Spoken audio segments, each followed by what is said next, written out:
Welcome to our true crime podcast from Unsolved Mysteries Decoded, where we delve deep into the chilling stories that keep you on the edge of your seat. As we kick off our very first episode, I want to wish each of you a happy new year. May this year be filled with hope, discovery, and the relentless pursuit of truth. In today's episode, we are exploring a recent case that is baffling investigators and captivating true crime enthusiasts like us. Together, we'll unravel the threads of mystery and delve into the dark corners of human nature. Before we dive in, make sure to subscribe to our channel for more gripping tales and unsolved mysteries. Your support helps us bring these stories to life and keeps our community growing. Remember to stay safe out there, because in the world of true crime, things are not always what they seem. So grab your headphones, settle in, and let's embark on this journey together. The truth awaits.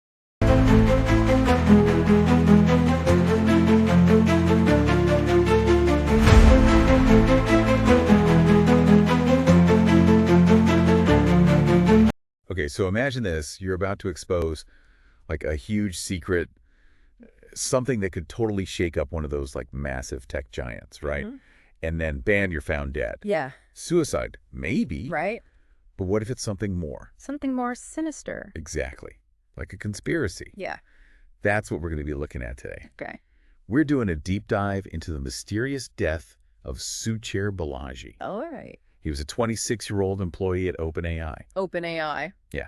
And he was found dead in his apartment in San Francisco on November 26th. Wow. So officially, the police ruled it as a suicide. Mm-hmm. But Suchair's family, they're not buying it. Really? They don't think it was a suicide. Interesting. And even Elon Musk has weighed in on this, calling for an FBI investigation. Wow. Yeah, it's a big deal. Big.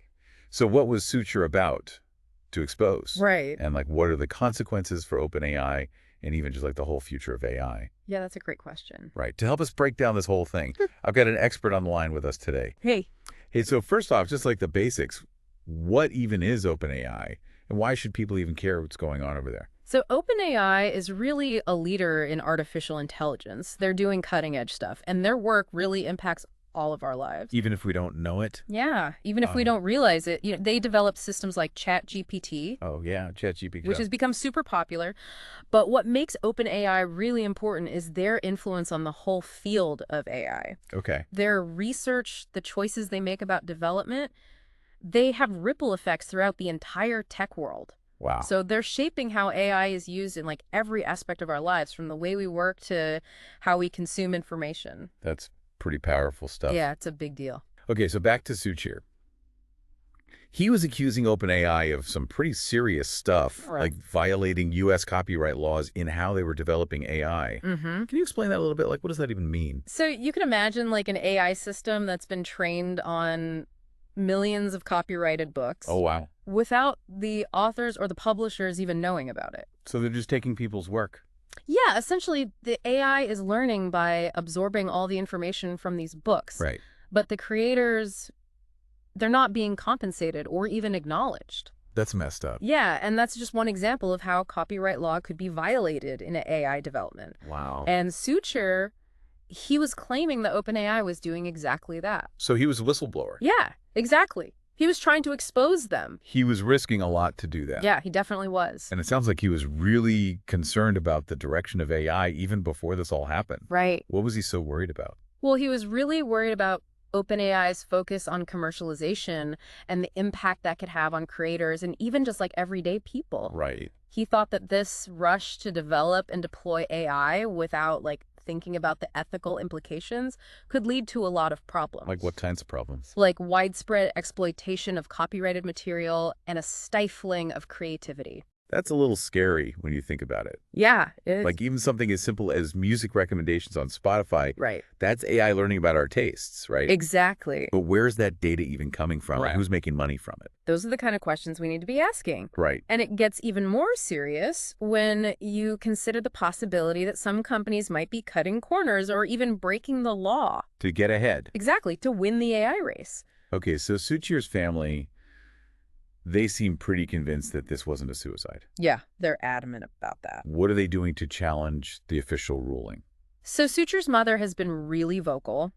She doesn't believe her son would ever take his own life. Mm-hmm. They've requested an independent autopsy, Oh, wow. and they're doing their own investigation, trying to find any evidence that might contradict what the police initially concluded. It makes you wonder what's really going on. Yeah, for sure. And then you have the fact that the police haven't released any details about their investigation, which is kind of strange. Yeah, it is a little unusual, especially for a case involving someone at a high-profile company like OpenAI. Right. You'd expect more transparency. Especially since everyone's talking about it. Yeah, exactly. It just makes people even more suspicious. Mhm. And then to top it all off, you have Elon Musk calling for an FBI investigation. Right. What do you think about that? Why is his voice so important in all of this? Well, Musk has a really complicated history with OpenAI. Oh, that's right. He was one of the co-founders, but then he left the company. Do we know why? There were reports that he disagreed with the direction they were heading. Interesting. And he's been very outspoken about the dangers of AI. Yeah, he's been warning people about that for a while. Exactly. He thinks we need to regulate AI very carefully to avoid unintended consequences. So he might be genuinely concerned about Suchir's death. Right. It's possible. But his history with OpenAI and his stance on AI safety, they add another dimension to this whole story. For sure. It's a very complex situation. So what do you think we can learn from this whole thing? Well, I think it shows the power that these tech companies have Right. and the risks people face when they try to challenge them. Whistleblowers? Yeah, whistleblowers. Yeah. They often face retaliation, even legal threats. It takes a lot of courage to do what Suchir did. Absolutely. It's incredibly brave. And it makes you think, what would I do if I saw something unethical happening at my own company? Right. Would I risk everything to speak up? That's a tough question. Yeah, it is. But it's a question we all need to ask ourselves. This whole case really highlights the ethical dilemmas of AI development. For sure. How do we balance innovation with responsibility, Mm. and what are the consequences for all of us? Right. Like for creators, for businesses, for society as a whole. These are some really important questions. They are. We need to have these conversations. Yeah, as AI becomes more and more a part of our lives. Exactly. We need to be talking about its impact. And thinking about the ethical implications. Transparency and accountability are crucial. So was Suchir Balaji's death a suicide? Or was it something else? That's the big question. We may never know for sure. Maybe not. But this case raises so many important issues. It really does. It forces us to think about the power of these tech companies, the ethical challenges of AI, and our own personal responsibility. What will you choose to do? That's all the time we have for this deep dive, but keep thinking about these questions. Very important. And make your own choices. Choose wisely. Until next time. See ya.